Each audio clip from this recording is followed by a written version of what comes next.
Olá pessoal, sou o professor Agonê Fernandes de Direito Constitucional.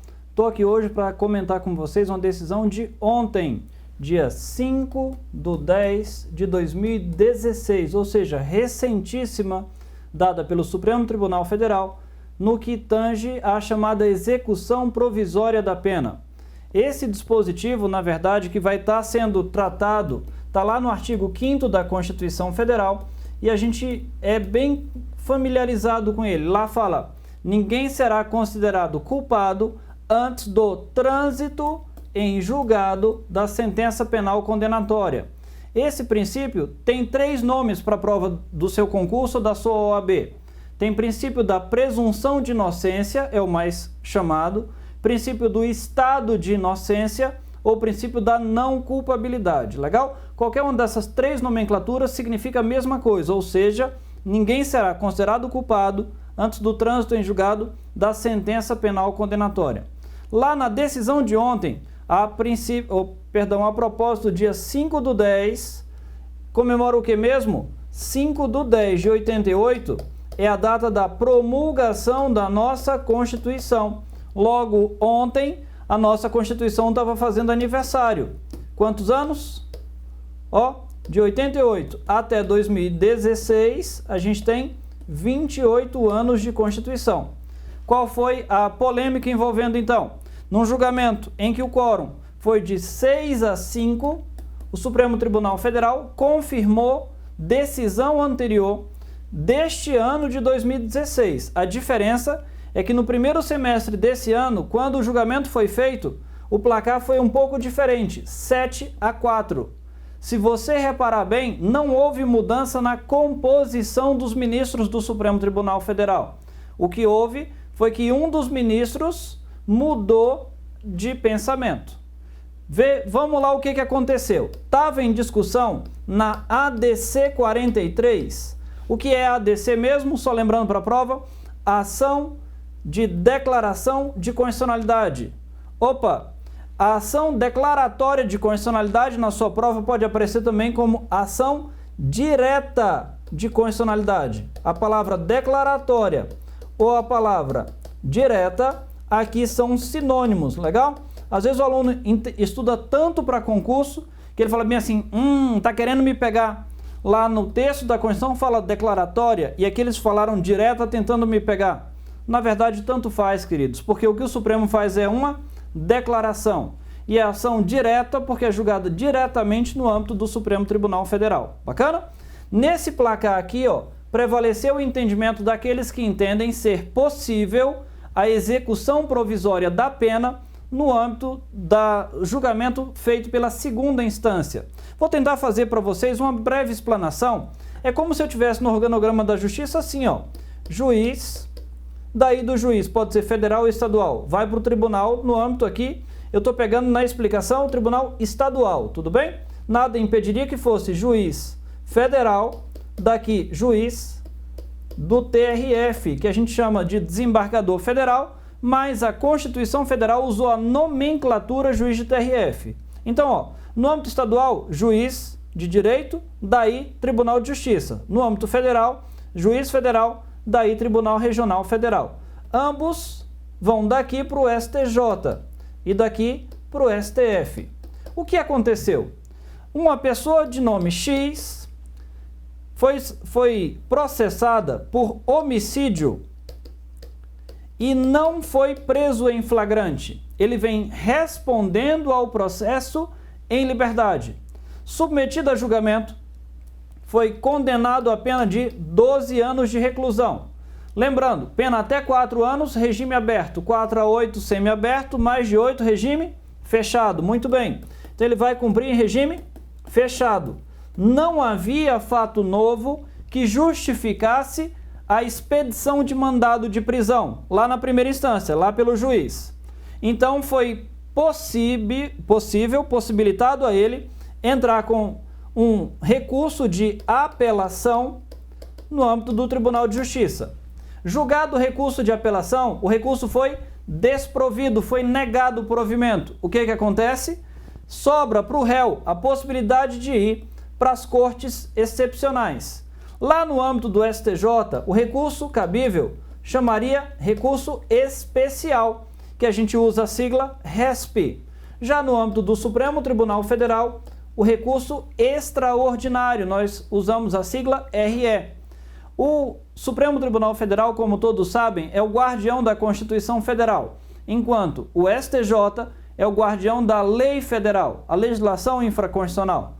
Então, para que eu tenha um recurso especial ou um recurso extraordinário conhecido, eu vou ter que demonstrar, no âmbito do STJ, violação à lei federal. No âmbito do Supremo, violação à Constituição Federal. Mas, tanto os recursos do STF quanto do STJ, o RE e o RESP, são recursos que não têm efeito suspensivo.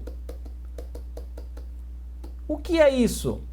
Isso aqui é a chave da polêmica de ontem. Reparem uma coisa, eu ouço comentários apaixonados pelas redes sociais, Facebook, WhatsApp, cada um dá a sua sugestão. A matéria é tão polêmica, é possível tanto se observar o entendimento X quanto o entendimento Y. Isso é tão simples, a possibilidade de haver mais de um entendimento, que lá no âmbito do STF o placar foi 6-5. Então, há bons fundamentos, tanto para o 6, tanto para o 5. O que se espera do candidato é que ele saiba entender, compreender qual a razão do julgamento levado a efeito pela Suprema Corte. Repara, lá na Constituição fala, ninguém será considerado culpado antes do trânsito. Então o cara teve o julgamento lá na primeira instância, confirmado em segundo grau. E ainda cabe RE e RESP. Ele está sendo considerado culpado? Não está sendo considerado culpado. O que acontece é que esses recursos não têm, em regra, o chamado efeito suspensivo. Se ele não tem efeito suspensivo, a interposição do RE ou do RESP não vai suspender a execução do julgado. Como assim? O que o julgado diz?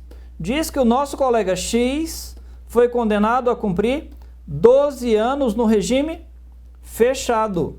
Se ele foi condenado a cumprir 12 anos em regime fechado, ele vai cumprir essa pena, a não ser que, lá no âmbito do RE ou no âmbito do RESP, ele consiga a revisão, a reforma dessa condenação. Mas há alguns motivos que levaram os ministros a fazerem isso. Em especial, o motivo de que RE e RESP não funcionam como terceira e quarta instância para um julgamento. Vocês já ouviram falar certamente no princípio do duplo grau de jurisdição. Primeira instância ou primeiro grau, segunda instância ou segundo grau. O STJ não seria um terceiro grau, nem o Supremo um quarto grau. O acesso a esses tribunais é muito difícil. Por isso que eles são chamados de recursos de índole excepcional. Foi feita uma ponderação entre a tese vencedora no Supremo falando o seguinte: opa, de um lado eu tenho o direito de defesa do réu. Ele pode interpor recurso? Pode. Pode interpor vários recursos? Pode. Do outro lado eu tenho a necessidade de se dar efetividade às decisões. Foram vários os casos apontados pelo Supremo como paradigma. Eu estou fazendo essa gravação com vocês hoje aqui do Distrito Federal. Há um ex-senador cassado, muito conhecido, o nome dele é Luiz Estevão, e o que aconteceu? Ele estaria envolvido numa fraude envolvendo a construção de um Tribunal Regional do Trabalho lá em São Paulo. Foi uma fraude envolvendo cifras milionárias, salvo engano 170 milhões em valores originais, e a prisão dele, na verdade, vinha sendo postergada pela interposição, por sua defesa, de uma série de recursos. Obviamente, faz parte do direito de defesa a interposição de recurso. O que os ministros ponderaram foi o seguinte: opa, já que não há efeito suspensivo nesses recursos, nada impede que eu execute a decisão. Ele estava condenado pela Justiça lá de São Paulo a 28 anos de reclusão. E aí vai dar regime fechado? Primeira instância já julgou, segunda instância já julgou. Só caberia, na verdade, STF e STJ Eles falaram, não tem efeito suspensivo, pode cumprir. Foi isso que foi dito. Um dos ministros falou de forma bem apaixonada, não é o direito penal que impõe medo às pessoas. O que impõe medo às pessoas é a certeza de que aquele crime, aquela pena, serão efetivados pelo Estado. O perigo maior que nós temos na nossa sociedade é a impunidade. Foi o que foi defendido pela tese vencedora. Há também um caso muito rumoroso de um jornalista que teria matado outra jornalista. E muitos anos depois, ele ainda não estaria preso. Por quê? Porque se valendo de vários recursos. O que os ministros falaram? Opa, é assegurado o direito de recorrer? É. Em compensação, após a segunda instância, acabou o efeito suspensivo. Logo, já que não mais se suspende, eu posso executar a decisão que foi tomada. Reparem os senhores que esse entendimento era o que prevalecia no Supremo Tribunal lá desde a Constituição de 88 até o ano de 2009. Dizia o quê? Pode expedir mandado de prisão. E aí, de 2009 a 2016, início deste ano, foi que o Supremo falou bem assim, opa, não pode expedir mandado de prisão. Porque, embora esse recurso não tenha efeito suspensivo, eu tenho que analisar outro dispositivo, que é o quê? Princípio da presunção de inocência. E em 2016, o Supremo retorna ao entendimento originário, dizendo o quê? Pode expedir porque falta efeito suspensivo.